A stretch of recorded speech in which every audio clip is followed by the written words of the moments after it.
How you doing, Bannock folks? You're tuned into another episode of Anecdotes, a podcast that holds it down for the underground sound here in Ontario, Canada. I'm your host, Phil Paxton. Thank you for joining me today. If you aren't already, if you're listening on Spotify, Apple Music, Google Podcasts, Stitcher, make sure you're subscribed to the podcast. If you're watching on YouTube, of course, subscribe to the button with that button right down below. Give this video a like. Leave a comment. Tell me, do you like this episode? Do you hate it?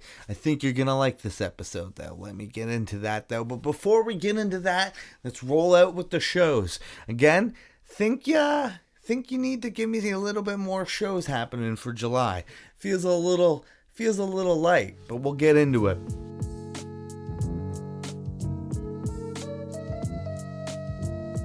Hellbent is going on tour with Dayglow Abortions. Super excited about this. July 2nd in Fredericton. We're going to be at the New Brunswick Punk Festival. July 3rd in Halifax, we're going to be at Gus's Pub. July 4th at a secret show. Shh, don't tell anybody. July 5th at Rimouski at the Rimouski Underground. July 6th in Jonquière at Rocco Bar. July 7th in Trois-Rivières at Le Entight. July 8th in Cornwall at White Knuckles. And July 10th in Waterloo at Revive. Get your tickets for that. I'm so excited to be on the road with Dayglow Abortions. We're going to probably do some roadcasting. Going to be a good time. July 7th till July 9th in Ottawa, we have Sitting on the Outside Volume 4 with a ton of bands playing. Like Moratorium, Imploders, Illusion, Puffer, Blemish, Sleep Late, and many more. So definitely go grab your tickets for that. Wednesday, July 13th in Ottawa at the Brass Monkey, we have Falsifier with Born Anew, Salt Wound, Soul Thief, and A Mist. Damn It Goldie are playing a bunch of shows this summer. Definitely go check them out when they're in your city. They're hitting Toronto. They're hitting Hamilton. I think they're hitting Kingston at one point. They're doing Ottawa. They're doing everything that they can. They're doing Windsor. Come on, guys. They're doing it all. Definitely go check out these folks if they're in their city. Friday, July 15th in Toronto at Hard Luck, we have Raider with Detherius, Stench of Death, and Gland. Thursday, July 21st, we have the return of No Orphans. It's been a while since they've played, and they're playing here in St. Catharines at the Warehouse with Sunnyside, Cohesion, and Wishender. That's going to be a good time. Definitely go grab your tickets for that. Saturday, July 23rd in London at the Dome, we have Strange Ways with Reality Denied and Evil Vision. Saturday, July 30th in Toronto at the Rock Pile, we have Get the Shot, Enemy of God, Born Without Hope, Offside, Twin Rivals, and Hostage. September 9th and 10th in Mississauga at the Hansa House, Damage Control and Solus Music Promotions presents Hold Your Ground Fest 22 with Never Ending Game, Mind Force, Pain of Truth, Dare, Momentum, Gridiron, Cohesion, Cold Shoulder, Endgame, Mile End, and many more. Go get your tickets at holdyourgroundfest.com. Lots of shows happening. I know there's more shows happening in July. Send them my way. We'll get it done. All right, let's talk about my guest this week. Now, this was awesome that I got to do this. I got to sit down with Andrew Neufeld of Comeback Kid, Sights and Sounds, Figure 4. Come on, I couldn't even believe he took the time out of his day. We grabbed him really quick. We only had a little bit of time between sound check and doors that we could actually take him from the venue and bring him here. I think moving forward we're going to try and do some green room podcasting, maybe on the go, but you'll learn more about that when that happens. For this podcast and this episode, he was super cooperative and came my way, and we did a really fast interview. It's definitely quick, but I'm super glad that we got to do it. All right, let's jump right into it. This is Goose from Comeback Kid on Anecdotes.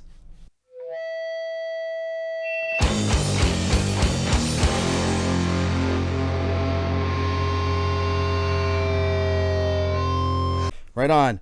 Welcome back, Bannock folks. You're watching another episode of Anecdotes. The t-shirt of the week is Mil-Spec. Those are our homies.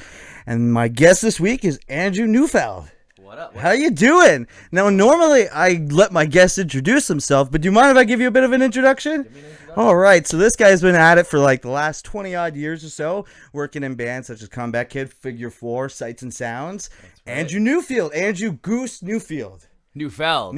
You had the I in there. I had to correct before. I'm trying not to look at your questions, so it's more of an organic conversation. Yeah. Well, then right off the bat, where's the nickname Goose come from? That was just like a pet name that my mom gave me when I was a kid. Really? And it was just within the family, the confines of the family, and then my brother kind of like started telling people, and I didn't love it at first, and I was already probably in my 20s by then.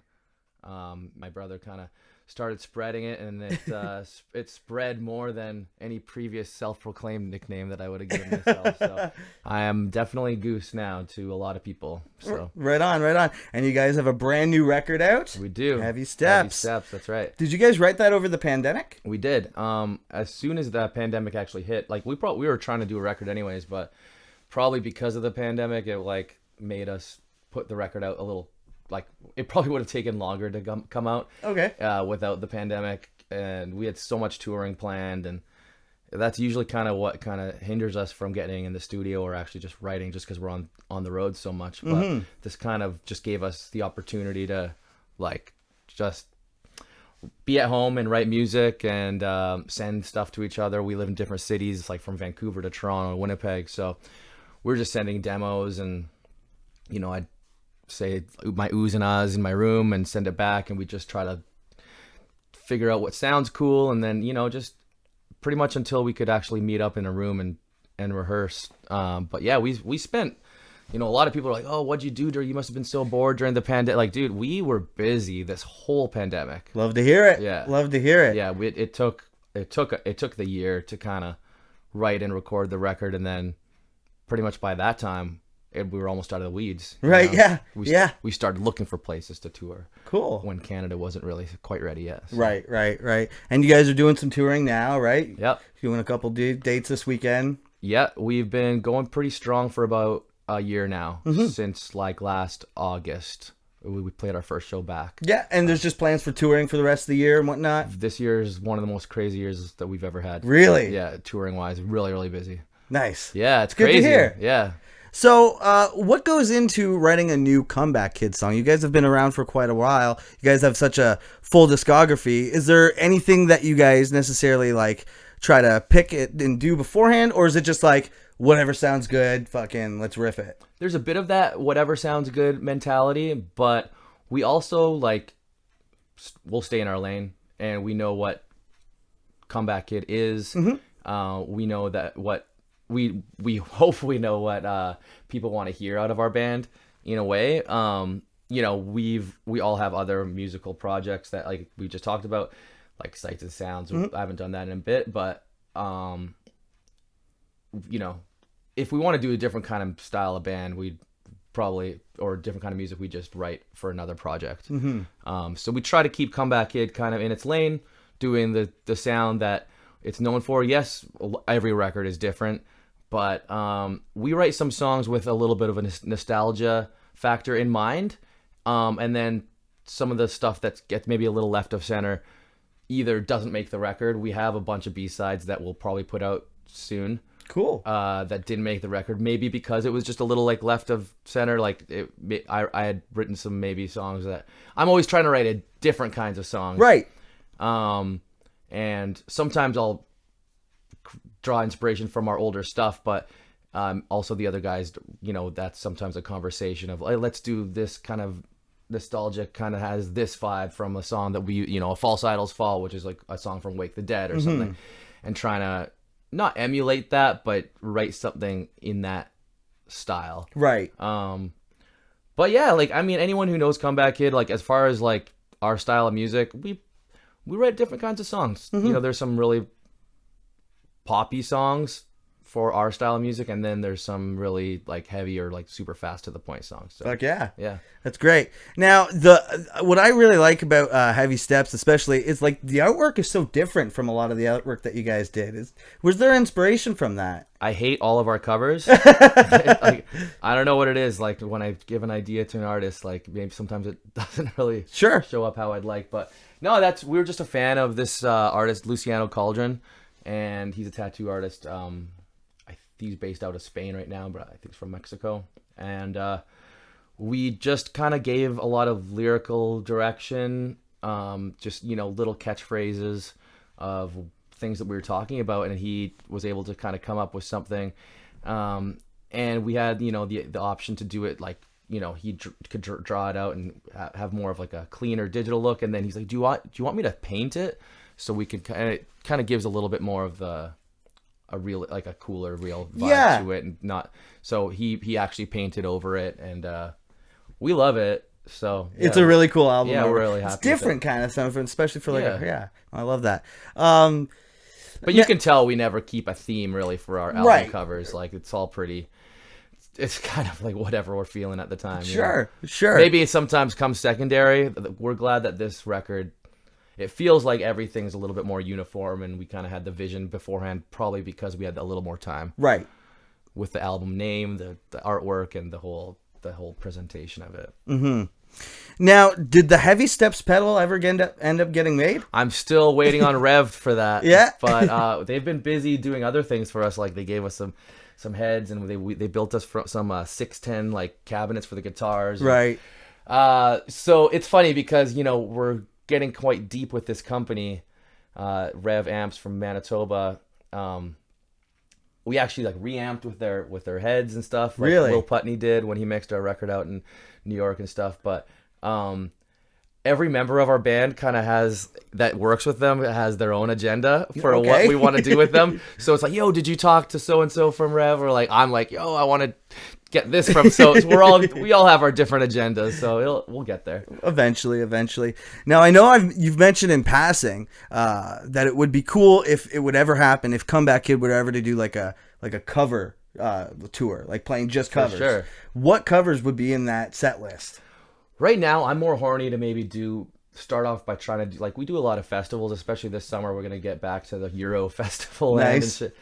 I really want to do like a medley, like let's do 5 minutes of just hits. Just hits, we could have like, now is the time to get the crowd going. We're like, oh no, maybe that's too heavy, like let's do something for the punk rockers, like publicly like do it like Propaganda. And then mix it up, do like 30 seconds of each. I would love to do something fun like that, and we don't really do enough covers. Fantasy would be to do like a whole cover set. That would be really fun, but again, right now we're too busy with the normal shit, which is good, right? Yeah, we got to get back, like at least get over to Europe once. Like we've been to the UK, but I miss the German bread. It's good stuff over there, right? I think so. Now you guys have a lot of features on like the last 3 records. You guys have like a couple features on the record. Is that something that you go into while writing the record, or is like the record done, you go like, JJ would sound great on this track? Or yeah, I guess it's usually on the whim. Yeah.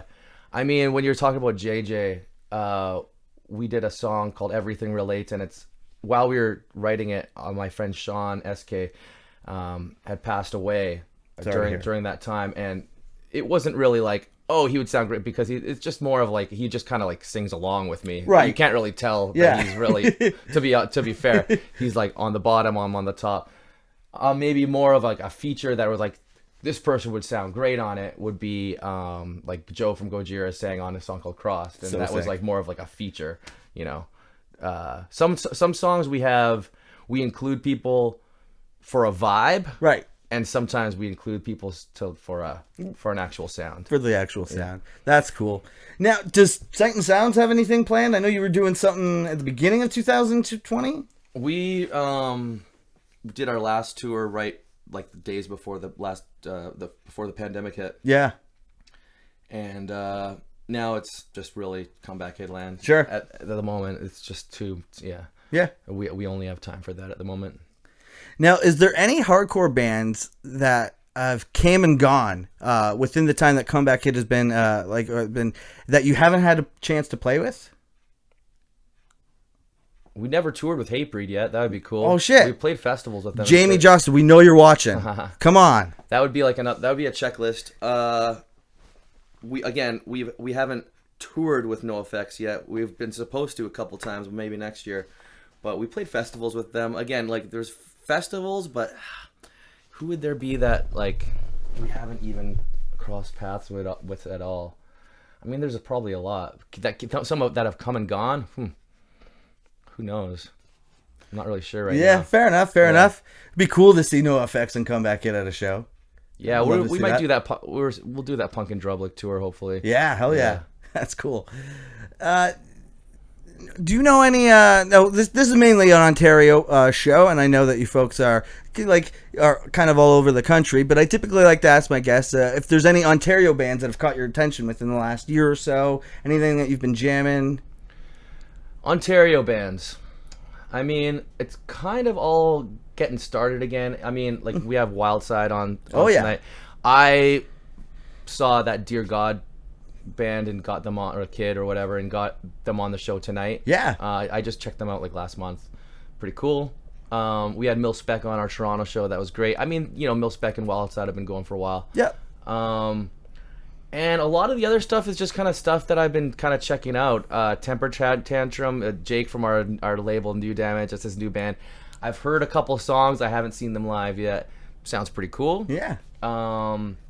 Cold Shoulder sounds pretty cool. Again, I don't know too much about it. So there's a whole bunch of bands. I know there's that Friction band as well. Mm-hmm. Don't know much about it. So, there's some new bands that are popping up. Yeah, hell yeah. But nothing that I'm like, that's my new band. Oh yeah. Nothing quite yet. Not the Ontario music scene, it's always different. It's always changing too, right? Now, you folks you put out DVDs, like you put out like the bonus feature for Turn It Around, and you guys have the DVD for Through the Noise. Now, in an age where like DVDs are completely unheard of for bands to be doing hopefully people never watch any of those. Would you ever do something like in like the lane of TikTok, or like do you take on that, or is that just nothing that you're interested in? Yeah, that's cool. We just haven't really got the time to do it. I get social media fatigue already, just doing all like all the release stuff and like tour dates and tickets. Now you kind of rely on your social medias the most for to get people, like to let people know what you're doing. So already feeling that fatigue. I'm not sure.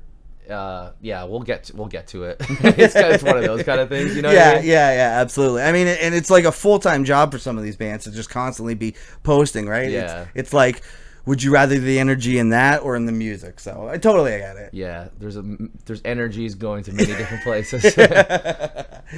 Now, before we get into Anecdotes, a segment where we can just talk about some of the wildest stories you've come across just being a Comeback Kid, I gotta ask you, what do you remember of playing with Madball, Living with Lions, a Wilhelm Screen at L3 St. Catharines about 13 years ago? Yeah. I remember, I think us playing, Comeback Kid playing, and then there was some sort of scuffle with the security. I believe they were either, I don't know if they were roughhousing a kid or they were trying to kick someone in Living with Lions out, but it ended up to be some sort of, or maybe someone was trying to get in that was in a band and security was being weird. Anyways, what happened was a big fight blew out between Living with Lions guys, who like some of those guys play in our band now, and security. But then Madball kind of like came to the rescue in a way, and I know that Mitz, who's not in Madball anymore, like at one point like had a security guard that had him like the Undertaker, like against the fucking wall, and like had him like up by his neck, and that was pretty dope. Yeah, so they helped us out, but security was being weird, and that's pretty much the extent of my memory there. Right. Yeah. I remember it being very scary. My wife and I were there. We were watching guys set, and like they were turning the lights on, and I think like, all right, I think we should go. Like I don't know how Don't go. We squashed it. Yeah, it was a crazy set. All right, let's get into some anecdotes with each other. So, yeah, tell me some of the wildest stories you have from just being in Comeback Kid or Sights and Sounds or Figure 4. Just like in general, wild. Anything that you've got. Oh my god. That's pretty a loose question. You know what I mean? Like we gotta try to find some specifics here so I can like look for something. You know what I mean? Yeah. Yeah. Do you have any like have you played any weird, peculiar stages or venues that like stick out?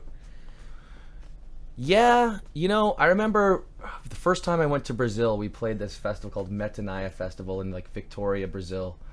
I just remember the state. I think it was a Figure 4. The state Figure 4 went. This is before Comeback Kid was a band. Me and Jeremy are in that band, and then we went and we toured around in like a Greyhound, and they had like some seats taken out. Like one of the promoters like uncles was driving it, so it was just a normal like old Greyhound. They had some seats out with like mattresses on the ground. We did like a 13 or 16 day tour in Brazil. Over nice. Like, and this is like the year 2001, and I just remember playing this Metanaya festival, and the stage was like, you know, a roof and a half. Yeah.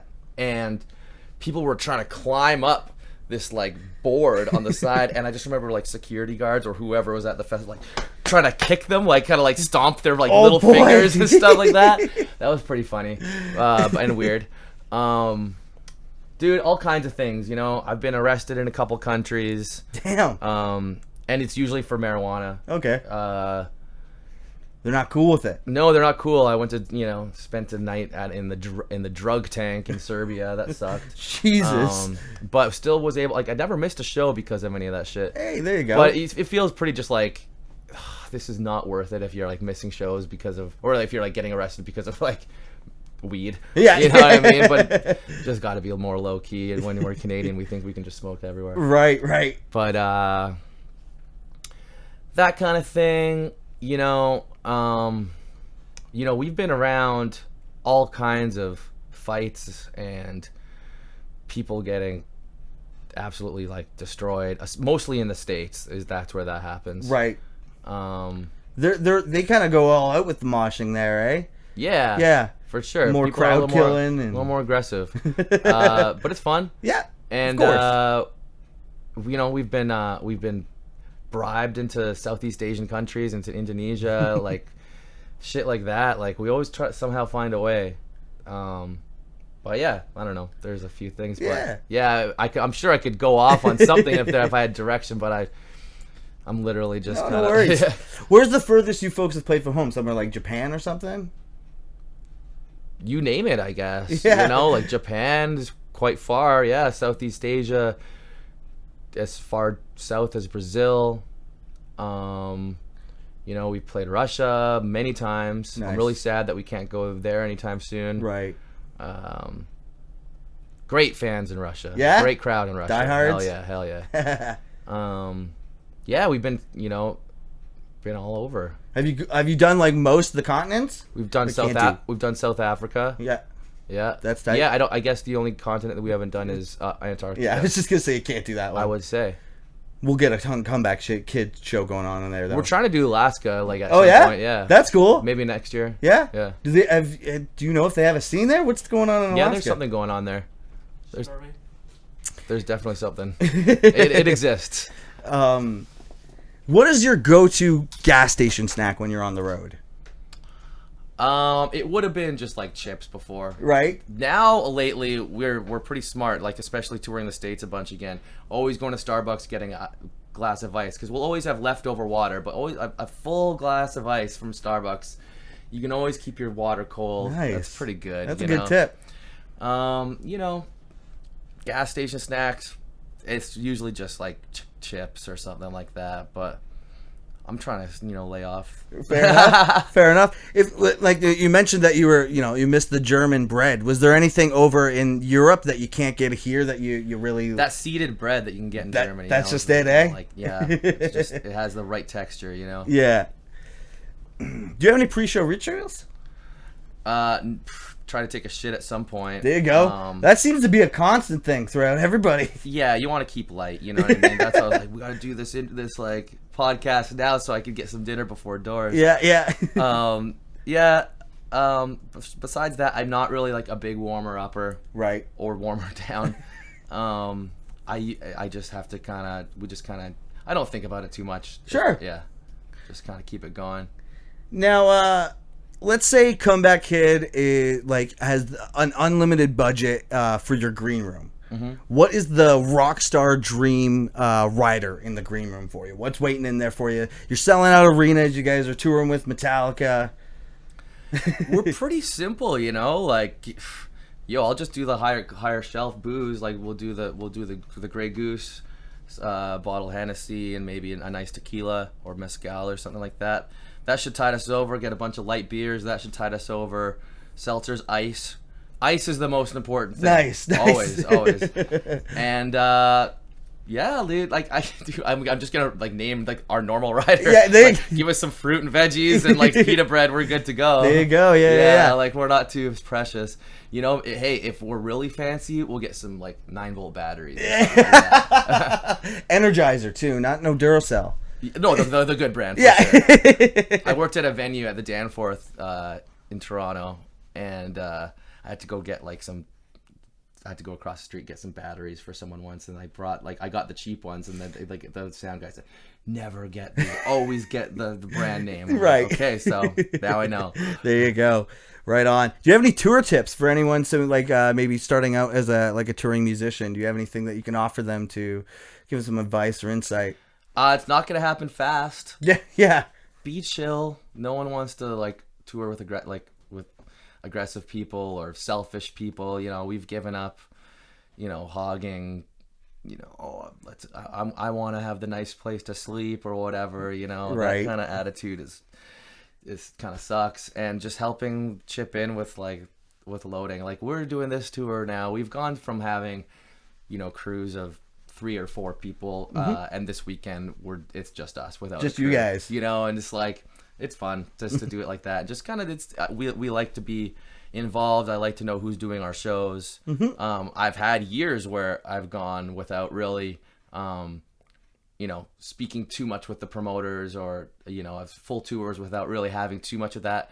But I like especially after the pandemic, seeing who's around, who's taking care of us, who's just being kind of just really aware, and I like to know who's working with us. And we're such a hands-on band, so we always have been, but it's good to really just keep in the mix that, I think now. Yeah. Right on.